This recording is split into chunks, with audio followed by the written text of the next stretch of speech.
And now, it's BoomerLife, lifestyle discussion designed to make your life more engaging, meaningful, and complete. Celebrating the baby boomer generation, this is BoomerLife on CIL 650.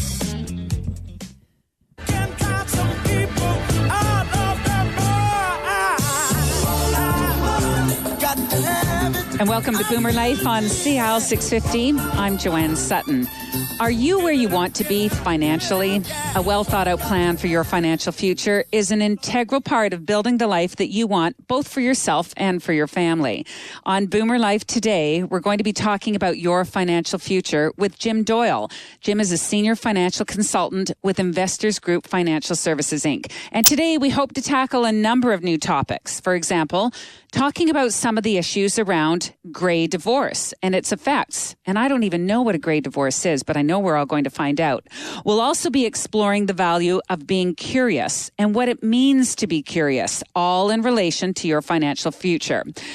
You need to know what you don't know in order to avoid making costly financial mistakes. In today's show, we're also going to address some very key retirement planning challenges to be aware of and pitfalls that could actually prevent you from fulfilling your retirement goals. So, welcome to you for joining us in a very full show today, and welcome to you, JimDoyle. Thanks for being here.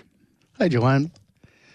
I don't think it would surprise you that the average retirement age has declined dramatically over the past 100 years.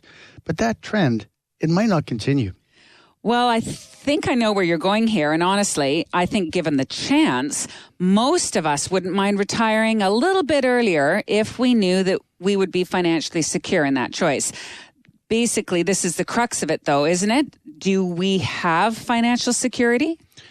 I'm borrowing facts from the Bank of America study, but the average retirement age went from 76 in about 1900 to 64 in 2010.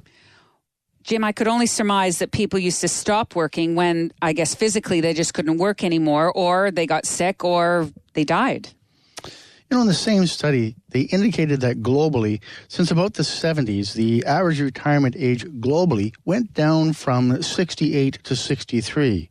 But an interesting trend has started to develop. According to the UN data, from 2010 to 2014, the average retirement age has risen from age 63 to 64. It's really interesting. It's a message I wasn't aware of.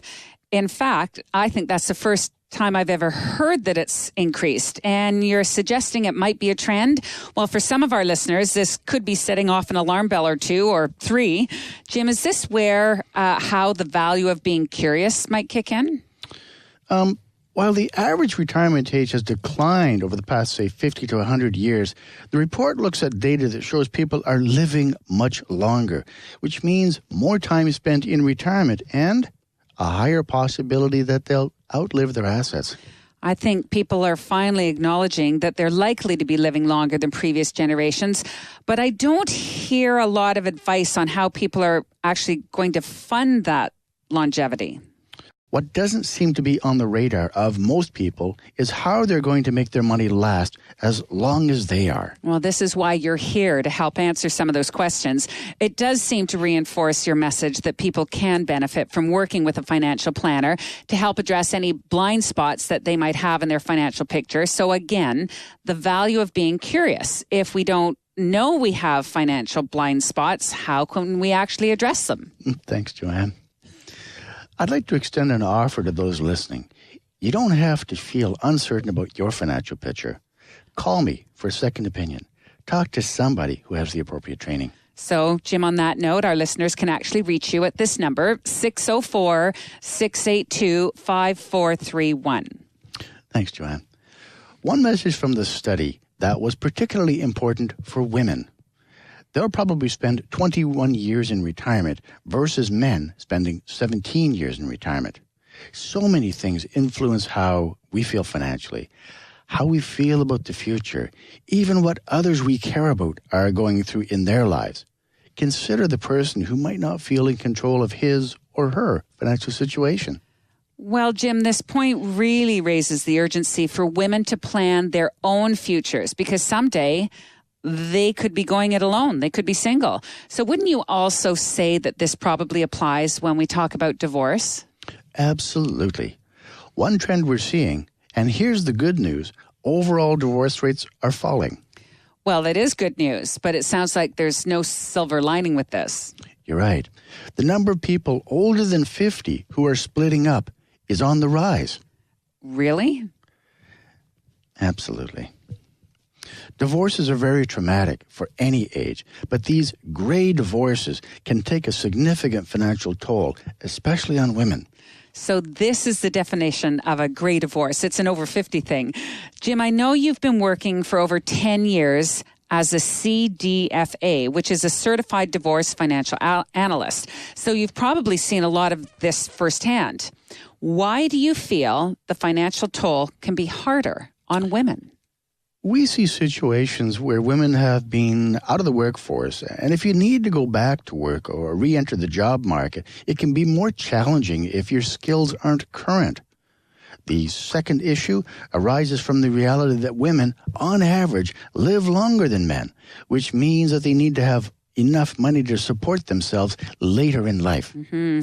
It is easy to put off dealing with this when you have so many other things, going on at the same time.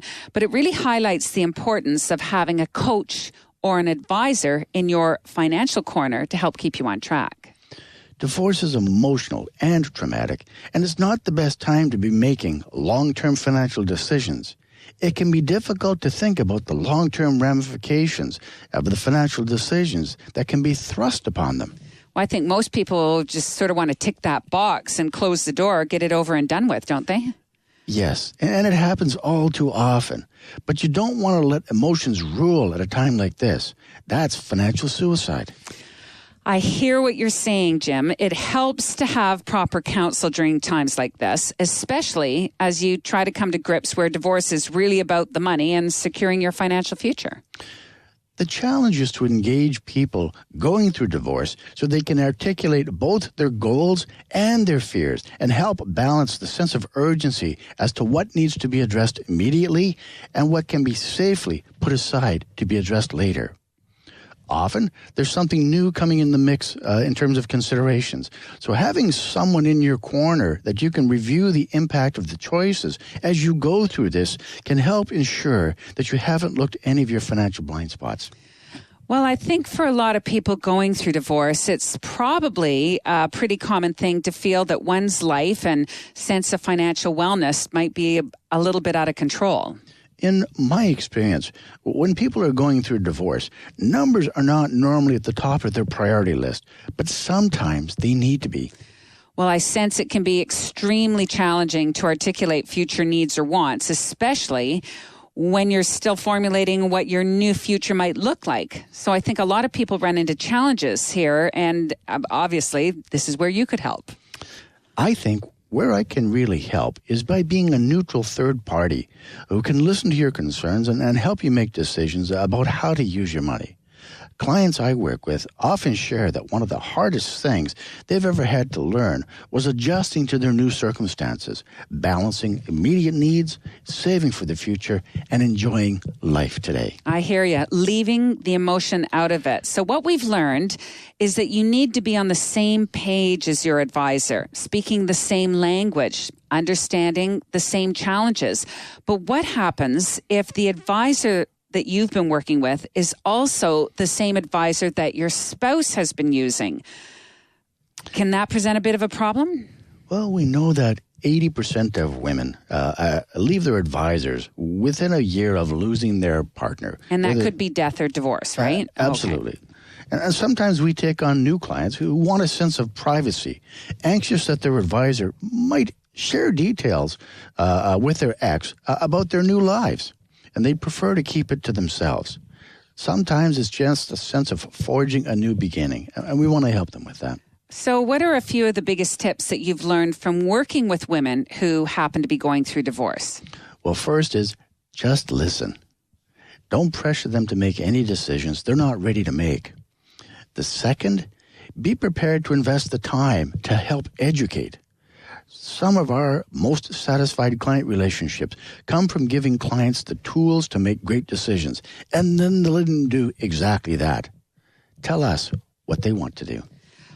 Well, there must be a few things that have a financial sense of urgency to them. Yeah, there's certainly a couple that come to mind. One is ensuring you have enough income or cash flow coming in to meet your current expenses, especially when you don't have a firm handle on what your new average monthly expenses look like. Determining which assets can be used to provide additional cash flow as needed, and whether this is going to be temporary or long-term. And oh yeah, here's one major one not to overlook: the tax consequences of the choices being made. Well, I could see why the tax issues might be deferred, but what I sense is they must be considered. So what would be the second most important issue to be considered? The second is looking at other expenses that might arise, like getting a new place, furniture, maybe another car. A needs and wants discussion can be particularly challenging at a time like this and needs to be handled with tact. So many things to address at the same time, combined with that sense of urgency to make the right financial choices. So I can see why this could be a very turbulent time. It's essential to consider carefully how you receive assets as part of the divorce. Are they illiquid, like a home or business? These can be problematic for three reasons. One, it can be hard to sell part of one when you need cash. Accessing these assets may have tax issues to be figured out, and they can be significant. And the last one is often missed. Divorce can often see assets divided, but the expenses remain to be paid from only one income. Property taxes and house maintenance costs can be sizable. I'm not sure if I'm completely understanding. So why is how you receive assets important? If you're dividing assets at the time of divorce, you can elect to set it up so that there are no taxes paid at that time.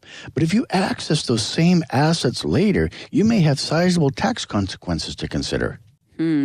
As we've been talking, it's clear that divorce is both traumatic and emotional at any age, but it carries additional risks for those getting divorced maybe a little later in life.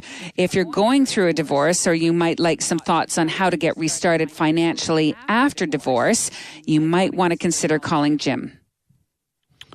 Well, thanks, Joanne. I'd welcome a call at 604-682-5431.